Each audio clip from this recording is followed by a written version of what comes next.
ক্ষমতা চিরস্থায়ী না। আজকে সরকারের পক্ষ থেকে একটা প্রজ্ঞাপন জারি করা হয়েছে। আওয়ামী লীগের নেতাকর্মী যারা দেশে আছে তাদের জন্য খুবই অশনি সংকেত। মাত্র সরকার ক্ষমতায় বসছে, অর্থাৎ 5টা বছর বিএনপি ক্ষমতায় থাকবে। তো এই মুহূর্তে আওয়ামী লীগের যারা প্রথম সারির নেতা 95% দেশ ছেড়ে পালাই গেছে, বিদেশে ব্যবসা বাণিজ্য করতেছে, এশ করতেছে, মজা করতেছে। অতীতে বিএনপিরও এমন ছিল, অর্থাৎ সাধারণ লেভেলের একটা বিএনপি কর্মী দেশে ছিল, তো গ্রেপ্তার হইতো, মামলা হইতো, হামলা হইতো। এরপর একটা সময় হয়েছে কি, তাদের মনোবলটা ভেঙে গিয়েছিল, আর সেটারই ফায়দা নিয়েছিল কে? আওয়ামী লীগ সরকার। এখন আওয়ামী লীগের প্রথম সারির নেতা যারা বিদেশে আছে, বসে বসে তারা মিটিং করতেছেন, টকশো করতেছেন, এটাও তাদের রাজনৈতিক একটা কৌশল, কারণ বিএনপিও একই স্টাইলে রাজনীতি করছে। এখন দেশে যে আওয়ামী লীগের নেতাকর্মীরা আছে তাদের মধ্যে একটা উন্মাদনা মাঝে মাঝে দেখা যায়। ছোটখাটো টিম করে করে তারা মাঝে ময়দানে ঝাঁপিয়ে পড়েন। ইভেন গেল কয়েকদিনের মধ্যে বা গত 2 বছরের মধ্যে পুলিশকে সামনে রেখে যে ভাষা ব্যবহার করেছে একটা মিছিল থেকে, সেখান থেকে সরকার কিন্তু বিষয়টাকে হালকা নিচ্ছে না। কেউ কেউ ভাবছেন আওয়ামী লীগ শক্তিশালী হচ্ছে, কেউ কেউ ভাবছেন কপালে শনি রেখা আনতেছে। আর সেই শনির আরেক নাম হচ্ছে এই মুহূর্তে সেনাবাহিনী। আওয়ামী লীগের জন্য এই মুহূর্তে শনির আরেক নাম সেনাবাহিনী। যেই সেনাবাহিনী বিএনপির অভিযোগ ছিল বা অন্য অনেকের অভিযোগ ছিল যে আওয়ামী লীগ সরকারকে টিকিয়ে রাখার ক্ষেত্রে ভূমিকা রাখছিল, আবার এখন সেই সেনাবাহিনী বা সেই পুলিশ তারা কিন্তু আবার সিস্টেমিকলি তারাও এখন নির্দেশ মানতে চাচ্ছে। কেন সেনাবাহিনীকে এই মুহূর্তে মাঠে নামানো হলো, চলুন দেখি। আওয়ামী লীগের যে প্রতিষ্ঠা বার্ষিকী, সেই প্রতিষ্ঠা বার্ষিকীকে কেন্দ্র করে সারা দেশে নাশকতা ঘটাতে পারে আওয়ামী লীগ, যুবলীগ, ছাত্রলীগ অথবা তাদের বিভিন্ন অঙ্গ সংগঠন। সরকারের বেশ কিছু গোয়েন্দা সংস্থা, আরো দেশি বিদেশি যে এরকম তথ্যগুলো গণমাধ্যম বা সরকার থেকে আসছে, সরকার সর্বোচ্চ লেভেলে সতর্ক আছে যেন দেশে কোনো ধরনের অস্থিতিশীল পরিস্থিতি তৈরি করতে না পারে আওয়ামী লীগ এবং তার অঙ্গ সংগঠনের নেতাকর্মীরা। এজন্য দেশ জুড়ে নিষিদ্ধ আওয়ামী লীগের নাশকতার সংখ্যায় 30 জুন পর্যন্ত ঢাকা সহ 6টি জেলায় সেনাবাহিনী মোতায়েনের সিদ্ধান্ত নেওয়া হয়েছে।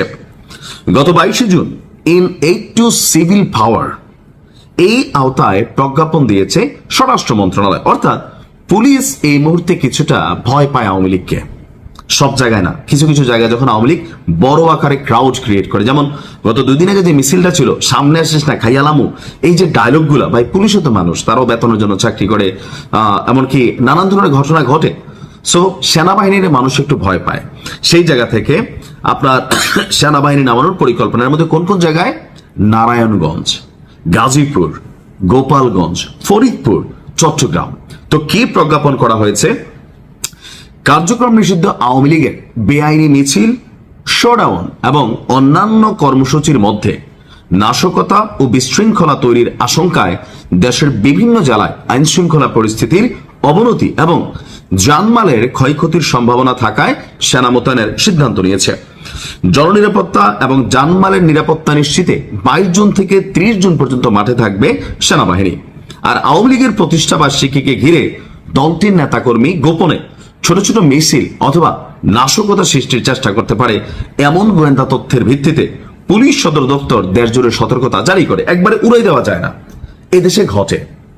সাধারণ মানুষের জীবন যদি যাওয়া যায়, একটা ঘটনা ঘটাইয়া সেটা নিয়ে রাজনীতি করা যাবে, মাঠ গরম করা যাবে, মানুষ দেখবে যে দেখো ভাই কি হয়েছে, তাই না? এটা কিন্তু আওয়ামী লীগ দাবি করে যে জুলাই আন্দোলনে এগুলা ঘটছে, আবার এখন আওয়ামী লীগ নিজেরাই দাবি করে যে ভাই আমাদের উপরে টর্চার হচ্ছে। দেখেন, একটা জিনিস তো শিক্ষণীয়, কিন্তু আসলে এই দেশের রাজনৈতিক যে আমাদের সরকারগুলো থাকেন বা ব্যক্তিরা থাকেন, সবাইকে আসলে এগুলো আমরা মাথায় রাখি যে গতকালকে আমার কাছে ক্ষমতা ছিল না, আমার সাথে কি হয়েছে, আমি আল্লাহর কাছে বিচার দিছি, আবার আজকে আমার কাছে ক্ষমতা আছে, আমি অন্যের সাথে কি করছি।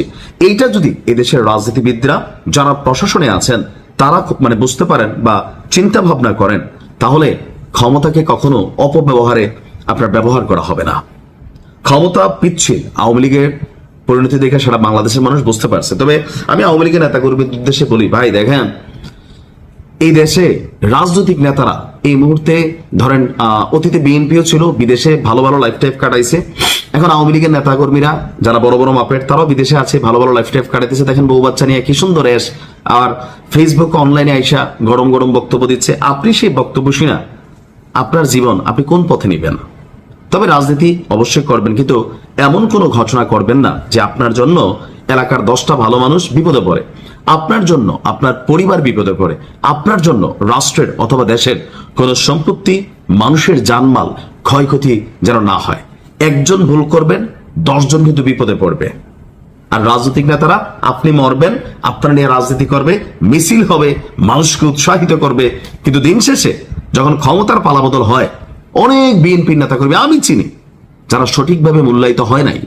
আপনিও যাবেন, এটা কোনো গ্যারান্টি নেই, কারণ ক্ষমতার টাইম আসলে সব পাখি যারা আছে উইরা উইরা দেশে আসবে, দেখবেন যে অমুক ভাই তমুক ভাইকে আমরা স্লোগান দিব সবাই, তারপরে আপনার আর খবর থাকবে না বেল ছাড়া। যাই করেন নিজের পরিবারের কথা, ব্যক্তি জীবনের কথা চিন্তা করে করবে। রাজনীতি করতে না নাই, কিন্তু এমন কোনো কর্মকাণ্ড না যা রাষ্ট্র, দেশ, আপনার পরিবার, জনগণ বা সয় সম্পত্তি কোনো কিছু যেন ক্ষতির কারণ না হয়ে দাঁড়ায়। ভালো থাকুন। আসসালামু আলাইকুম।